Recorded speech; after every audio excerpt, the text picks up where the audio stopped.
আসসালামু আলাইকুম। রাতের শীর্ষ সংবাদে স্বাগত জানাচ্ছি আমি শাহনাজ পারভীন। বিমান দুর্ঘটনায় নিহতদের দাফনের ব্যবস্থা স্মৃতি সংরক্ষণ হবে প্রধান উপদেষ্টা। সচিবালয়ের সামনে সংঘর্ষ, আহত ৮০ জন ঢামেকে। তদন্তে দোষী প্রমাণিত হলে সংশ্লিষ্টদের বিরুদ্ধে ব্যবস্থা আইএসপিআর। প্রধানমন্ত্রী ও দলীয় প্রধান একই ব্যক্তি হতে পারবে, এটা বিএনপির প্রস্তাব, সালাউদ্দিন আহমেদ। সচিবালয়ে ঢুকে পুলিশ পেটালেন শিক্ষার্থীরা, ভিডিও ভাইরাল। ২৪ তারিখের এসএসসি পরীক্ষা স্থগিত, শিক্ষা উপদেষ্টা। সমালোচনার পর সরিয়ে নেওয়া হলো প্রধান উপদেষ্টার পেজ থেকে আর্থিক সাহায্য চাওয়া পোস্ট।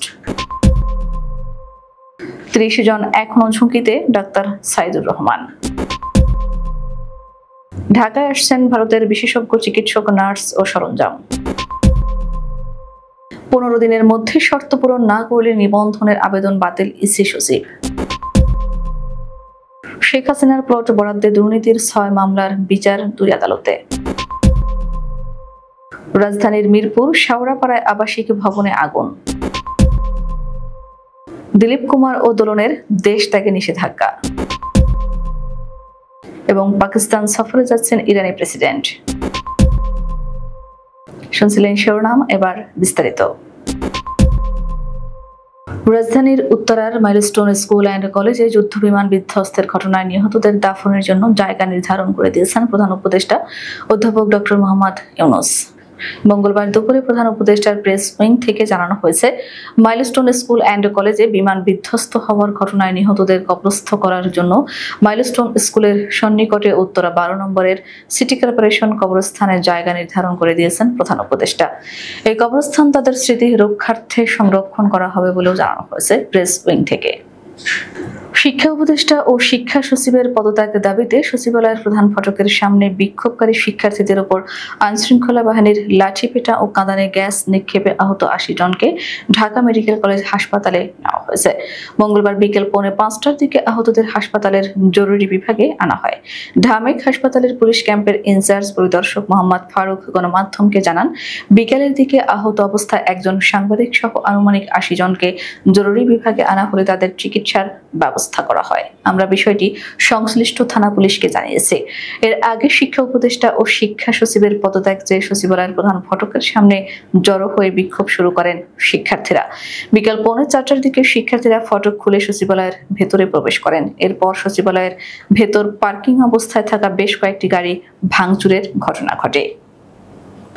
রাজধানীর উত্তরা দিয়াবাড়ি এলাকায় বাংলাদেশি বিমান বাহিনীর একটি প্রশিক্ষণ যুদ্ধ বিমান সোমবার দুপুর আনুমানিক ১:১৮ বিধ্বস্ত হয়। মর্মান্তিক এই দুর্ঘটনায় শিশুসহ এখন পর্যন্ত ৩১ জন নিহত হয়েছে এবং আহত হয়েছে আরও ১৬৫ জন। দুর্ঘটনার পরপরই বাংলাদেশ সেনাবাহিনীর নিকটবর্তী ক্যাম্পে থেকে সদস্যরা দ্রুততম সময়ের মধ্যে ঘটনাস্থলে পৌঁছে উদ্ধার কার্যক্রম শুরু করেন।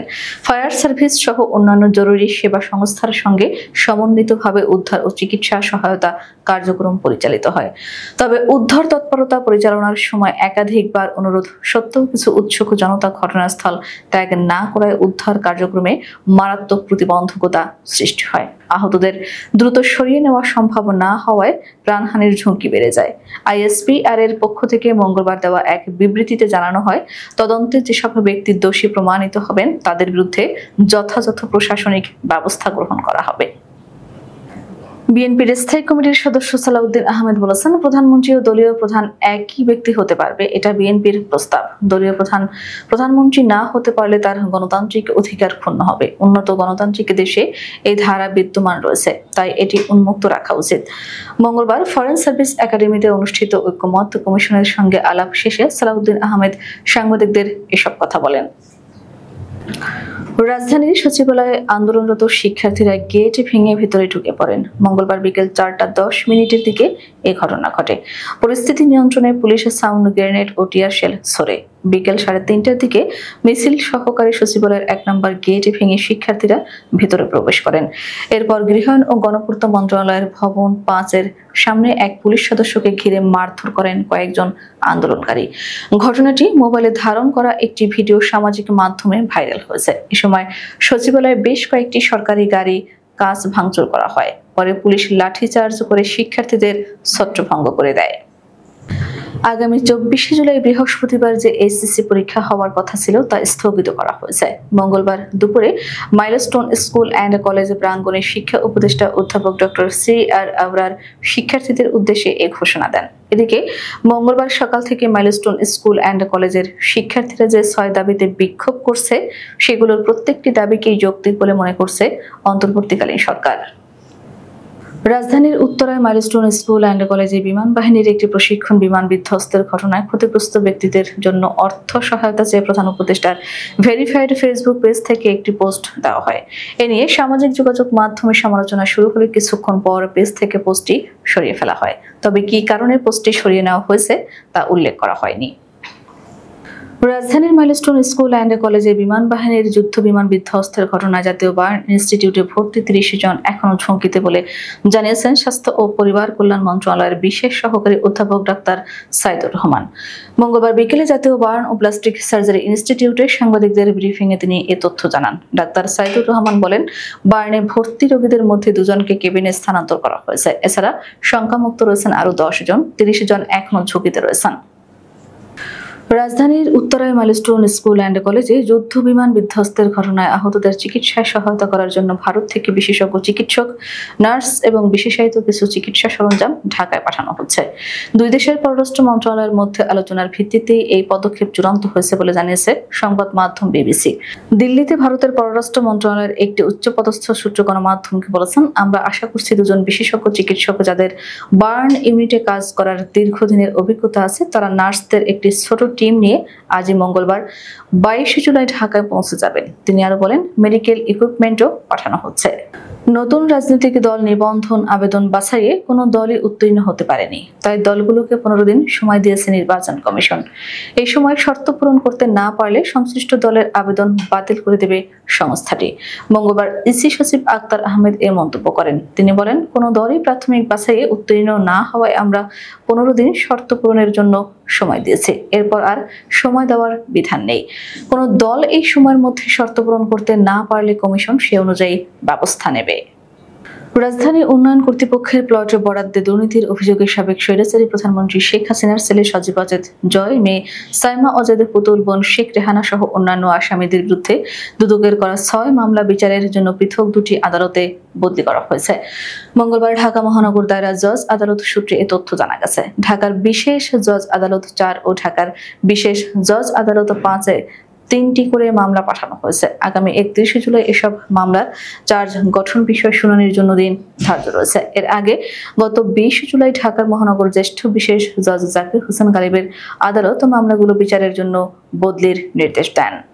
রাজধানীর মিরপুর শেওড়াপাড়ার শামীম সরণিতে একটি আবাসিক ভবনে অগ্নিকাণ্ডের ঘটনা ঘটেছে।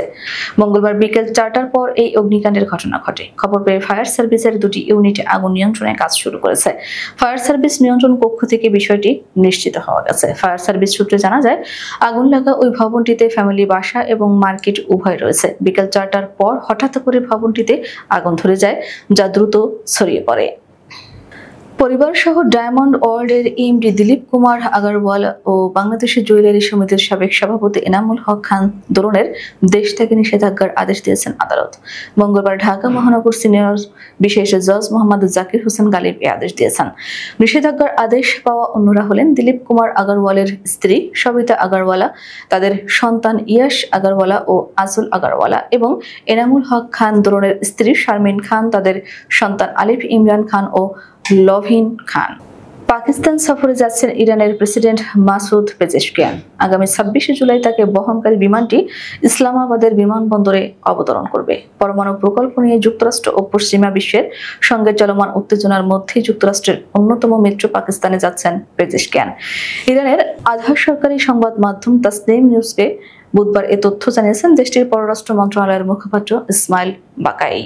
আমাদের আগামীকাল দুপুরের শীর্ষ সংবাদ দেখার আমন্ত্রণ জানিয়ে এখনকার মতো বিদায় নিচ্ছি। দর্শক, ভিডিওটি শেষ পর্যন্ত দেখার জন্য আপনাকে অসংখ্য ধন্যবাদ।